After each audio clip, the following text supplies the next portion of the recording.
કાચી કેરીનું શરબત।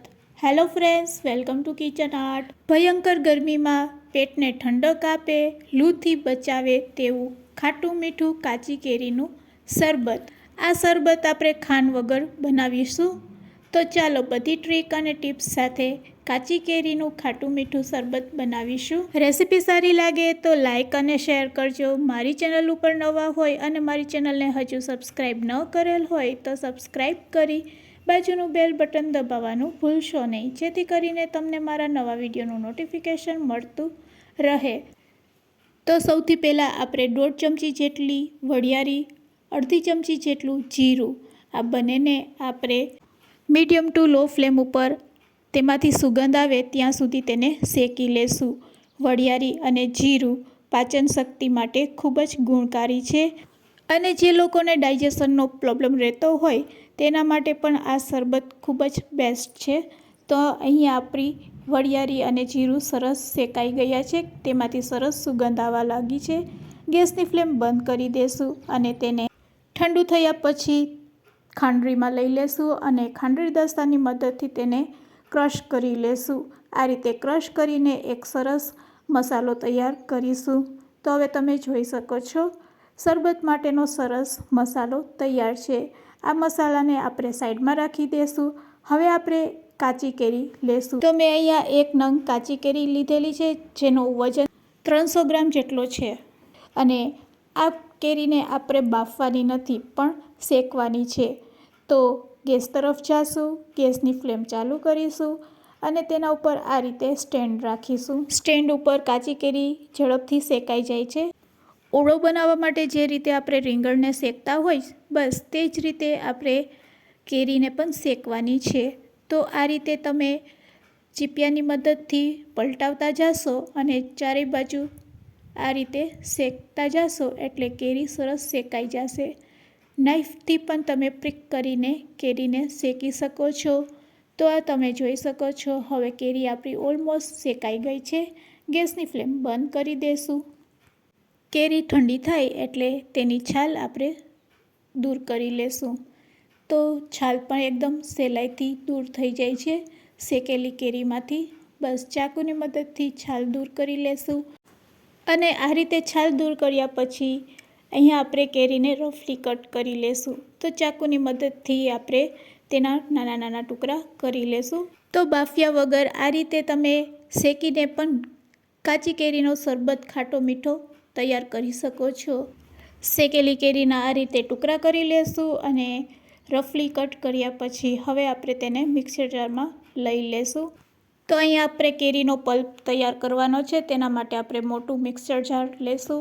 શેકેલી કાચી કેરીના ટુકડા તેમાં એડ કરી દેશું। સાથે અહીંયા આપણે ખાંડની જગ્યાએ સાકરનો ઉપયોગ કરીશું। તો અડધી વાટકી જેટલી સાકર એડ કરશું। સાકરની જગ્યાએ તમારે ગોળ એડ કરવો હોય તો તે પણ કરી શકો છો।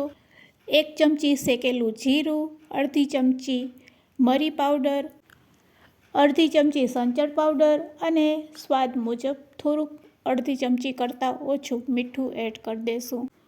1 કપ જેટલું પાણી। હવે તેને ગ્રાઇન્ડ કરી લેશું અને આ રીતની એક પેસ્ટ તૈયાર કરી લેશું। આ રીતે પેસ્ટ તૈયાર થઈ જાય એટલે તેમાં આપણે એડ કરશું ફુદીનાના પાન। તો એકદમ સ્મૂથ આપણે પેસ્ટ તૈયાર નથી કરવાની।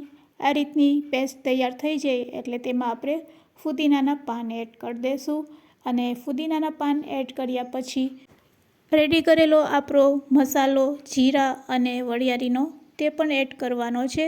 તો મેં 1 કપ જેટલા ફુદીનાના પાન લીધેલા છે, સાથે 2 ચમચી જેટલો જે આપણે મસાલો તૈયાર કરેલો છે તે એડ કરી દઈશું। ફરીથી આપણે અડધા કપ જેટલું પાણી એડ કરશું અને બસ હવે ફરીથી તેને પલ્સ મોડ ઉપર ગ્રાઇન્ડ કરીશું એટલે શરબત માટેનું સિરપ તૈયાર છે। બસ આ રીતે શરબતનું સિરપ બનાવીને તમે 1 વીક માટે ફ્રીજમાં સ્ટોર કરી શકો છો। ફ્રીજમાં સ્ટોર કરવા માટે કાચની બરણી લેવાની છે અને કાચની બરણીને સારી રીતે ધોઈ તડકે તપાવી અને પછી તૈયાર કરેલું સિરપ છે તે આપણે તેમાં ભરી દેશું। તો આ રીતે ખાટું મીઠું કાચી કેરીનું શરબતનું સિરપ તૈયાર છે અને તેને 1 અઠવાડિયા સુધી તમે સ્ટોર કરી શકો છો।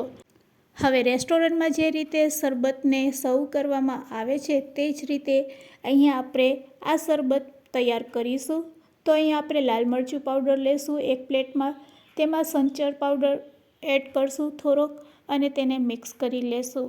હવે જે ગ્લાસમાં આપણે શરબત બનાવવો છે તે ગ્લાસ લઈ લેશું અને તેની ધાર ઉપર આપણે પાણી લગાડી દેશું. પાણી અથવા તો લીંબુ તમે આ રીતે લગાડી અને પછી ગ્લાસને આ રીતે ડેકોરેટ કરી શકો છો. હવે તેમાં આપણે આઈસ ક્યુબ એડ કરશું. આઈસ ક્યુબ એડ કર્યા પછી તૈયાર કરેલું કાચી કેરીનું ખાટું મીઠું સિરપ છે તે 2 ચમચી એડ કરશું. 2 ચમચી જેટલું સિરપ લીધા પછી અહીંયા તમે ચિલ્ડ વોટર અથવા તો સોડા પણ એડ કરી શકો છો અને નોર્મલ પાણી પણ તમે એડ કરી શકો છો. તો એકદમ ખાટું મીઠું કાચી કેરીનું શરબત તૈયાર છે સર્વ કરવા માટે. તો આ ઉનાળામાં લીંબુ શરબત નહીં પણ આ કાચી કેરીનું શરબત ટ્રાય કરી જોજો. થોડાક તેમાં આપણે તકબરિયા પણ એડ કરશું 1 ચમચી જેટલા અને હલાવી લેશું અને ડેકોરેટ કરીશું ફુદીનાના પાનથી. સાકરની જગ્યાએ જો તમે ગોળનો ઉપયોગ કરેલ હોત તો તમારો શરબત આ કલરનો લાગત. તો ફ્રેન્ડ્સ, આજની રેસીપી તમને કેવી લાગી તે મને કમેન્ટ્સમાં જરૂરથી કહેજો.